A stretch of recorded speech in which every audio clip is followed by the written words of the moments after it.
नमस्कार दोस्तों, मेरे भाइयों। आज हम लोग पढ़ेंगे भारतीय भवन बुक से पाठ का पहला चैप्टर, प्रकाश का परावर्तन, रिफ्लेक्शन ऑफ लाइट। प्रकाश का परावर्तन पढ़ने से पहले हम लोग प्रकाश के बारे में जानेंगे, जिसका परिभाषा सब लिख दिए हैं। चलिए पढ़ते हैं। प्रकाश का परिभाषा यहाँ है। वह बाहरी भौतिक कारक जिसके उपस्थिति में हमारी आँख किसी वस्तु को देख पाती है उसे प्रकाश कहते हैं। ठीक है। स्टार जो हम लगाए हैं ये 1 नंबर में पूछा जाता है। प्रकाश एक किसका रूप है? यहाँ पे लिख दिए हैं, ऊर्जा का रूप है। फिर यहाँ भी स्टार है। प्रकाश ऊर्जा का सबसे बड़ा स्रोत कौन सा है? सूरज। अब चलते हैं किरण के बारे में पढ़ेंगे। रे, किरण का परिभाषा भी लिख दिए हैं। एक सीधी रेखा पर चलने वाली प्रकाश को प्रकाश के किरण कहते हैं। अब पढ़ेंगे किरणों के समूह या किरणपुंज, बीम ऑफ रेस। सीधी रेखा पर चलने वाले किरणों को समूह को किरणपुंज कहते हैं। स्टार देकर दे दिए हैं। किरणपुंज को 3 भागों में बांटा गया है। एक में अपसारी किरणपुंज, 2 समानांतर किरणपुंज, 3 में अभिसारी किरणपुंज। इतना जब तक हम लिखे हैं, आप लोग चाहिए आप लोग अपने कॉपी पर लिख सकते हैं। अब इसका परिभाषा, तीनों का परिभाषा हम लोग पढ़ेंगे। जब अपसारी किरणपुंज का परिभाषा पढ़ेंगे, यहाँ पर परिभाषा लिख दिए हैं। वैसा किरणपुंज जिसमें सभी किरणें एक बिंदु से निकलकर फैलती है उसे अपसारी किरणपुंज कहते हैं। देखिए हम समझा देते हैं। देखिए वैसा किरणपुंज जिसमें सभी किरणें एक बिंदु से, मान लीजिए एक यहाँ पे बिंदु है, एक बिंदु हो गया, एक बिंदु से निकल कर क्या होता है, फैलती है। तो देखिए कैसे फैलती है। यहाँ से ऐसे जाएगा, ऐसे जाएगा, ऐसे जाएगा, ऐसे जाएगा, ऐसे जाएगा, इसी तरह फैलती है, एक बिंदु से फैलती है।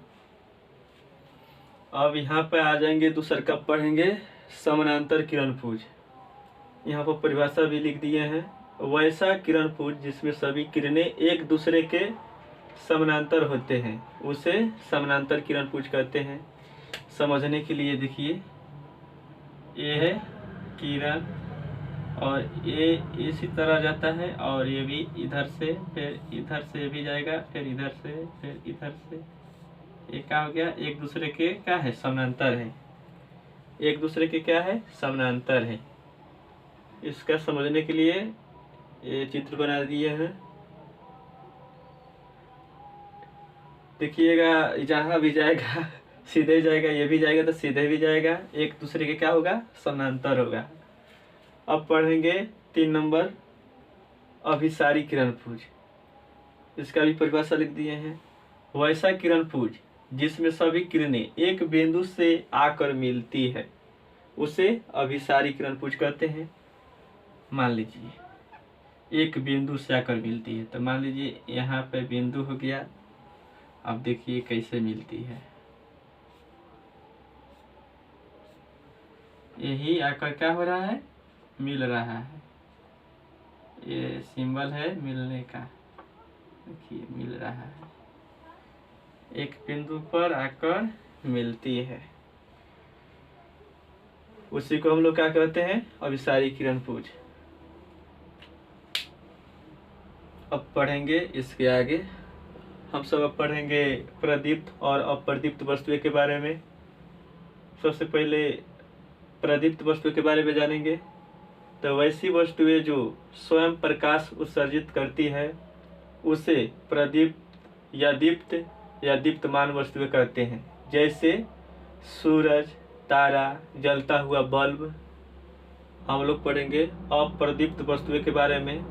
वैसी वस्तुओं जो स्वयं प्रकाश उत्सर्जित नहीं करती उसे अप्रदीप्त या अदीप्तिमान वस्तुएं कहते हैं, जैसे पृथ्वी, चंद्रमा, टेबल इत्यादि। ठीक है। अब पढ़ेंगे पारदर्शी के बारे में। पारदर्शी क्या होता है? देखिए यहाँ भी परिभाषा लिख दिए हैं। वैसा माध्यम जिसमें प्रकाश आसानी से आर पार कर जाता है उसे पारदर्शी कहते हैं, जैसे हवा, पानी, कांच इत्यादि।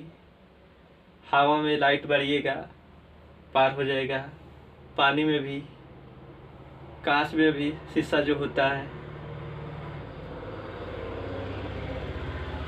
जो ऐनक वाला होता है उसमें नहीं होता है। ठीक है। पढ़ेंगे अपारदर्शी।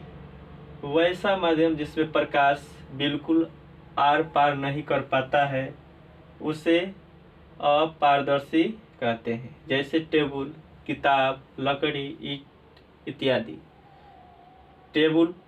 टेबल को जो हम टॉर्च बारेंगे तो टेबल को तो आर पार नहीं करेगा। किताब को भी आर पार नहीं करेगा। लकड़ी को भी आर पार नहीं करेगा। ईंटा को भी टॉर्च लेकर बारेंगे तो आर पार नहीं होगा। ठीक है। अब पढ़ेंगे पारभासी। परभासी वैसा माध्यम जिसमें प्रकाश का कुछ ही भाग आर पार कर पाता है उसे परभासी कहते हैं, जैसे तेल लगा हुआ कागज, घिसा हुआ कांच इत्यादि। देखते हैं तेल जब लग जाता है ऐसे देखने को बॉल के सामने पर देखिएगा थोड़ा थोड़ा धुंधला सा दिखाई देगा। घिसा हुआ भी कांच में भी थोड़ा थोड़ा दिखाई देता है। ठीक है। इसी प्रकार आज का टॉपिक बस इतना ही रहेगा, फिर नेक्स्ट डे में पढ़ा जाएगा। ठीक है। अगर अच्छा लगे तो please like, comment, share, subscribe जरूर करना। अपने दोस्तों में भी शेयर कर देना। ठीक है। धन्यवाद।